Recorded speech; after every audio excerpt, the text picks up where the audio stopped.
Кара көлөч кийген аял. Япониянын Тойояма деген кичинекей шаарында жашаган 27 жаштагы Харуки бала кезинен эле ташталган жерлерди сүрөткө тартканды жактырчу. Ал ар дайым шаардын четиндеги эски фабрика, ташталган мектептерди издеп жүрчү. Бирок шаардагылардын бири ага токойдун тереңине калган эски оорукананы айтканда, баары эскертип, ал жерге барба, ал жерде кара көлөч кийген аял жүрөт дешкен. Харуки мындай сөздөргө ишенчү эмес. Кечки саат 9 чамасында ал камерасын, фонаригин көтөрүп токойго жөнөдү. Токойдо чымчыктардын үнү да угулбай, жалгыз бутунун тыбыры гана жаңырып турду. 30 мүнөттөн кийин ал оорукананы көрдү. Караштуу имарат, терезелери сынып, эшиги жарым-жартылай ачылган. Ичинде күйгөн пластмассадан чыккандай жыт бар эле. Коридорлордо тат баскан керебеттер, айрым жерлерде эски журналдар чачылып жаткан. Харуки камерасын күйгүзүп сүрөткө тарта баштады. Бир кезде ал коридордун аягынан бышылдаган үн угат. Кет. Харуки селт этип фонаригин ошол жакка бурду, бирок эч ким жок. Ал коридорго жакындаганда полдон нөшөрдөй суу тамчылап жаткандай үн чыкты. Эшиктин артында көрпөгө оролгон эски куурчак жатканын көрдү.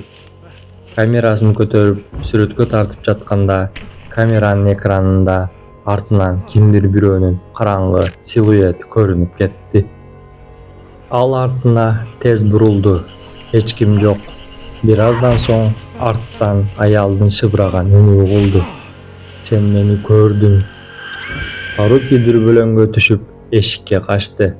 Артында буттун тыбыры чыкпаса да, аялдын күлкүсү жаңырып жатты. Эшикти араң ачып, токойго качып чыкты. Үйүнө жеткенде дароо камерасын көрдү. Сүрөттөрдү ачканда денеси муздап кетти. Ар бир сүрөттө кара кимоно кийген аял аны карап турат. Айрым сүрөттөрдө аял анын кулагына тикесинен тик туруп шыбырап жаткандай жакын. Түнү менен уктабай чыкты. Таң атканда коркуп да болсо эшикти ачып, таза аба жутайын деди. Бирок эшикти ачканда эле жүрөгү токтоп калчудай болду. Коридордун аягында аял туруптур. Кара көлөч кийген, чачы бетин жаап калган. Бирок бул жолу анын көздөрү түз Харукини карап турду. Эртеси күнү кошуналар Харукинин үйүнөн катуу кыйкырыкты угушту. Полиция келгенде ал үйүнүн терезесинен асылып турганын көрүштү. Полдо камерасы жатты. Акыркы сүрөттө ал өзүнүн артында турган кара көлөч кийген аялды тартыптыр. Бирок сүрөттө аялдын жүзү Харукинин өз жүзүнө айланып калган. Ошондон кийин жергиликтүүлөр айтышат, түнкүсүн ал оорукананын терезесинен кимдир бирөөнүн карап турган көздөрүн көрүүгө болот. Бул окуянын сыры бүгүнкү күнгө чейин ачыла элек. Ушундай коркунучтуу жана табышмактуу окуяларды өткөрүп жибербеш үчүн Акыркы күн каналына катталып, кийинки видеону күтүңүз.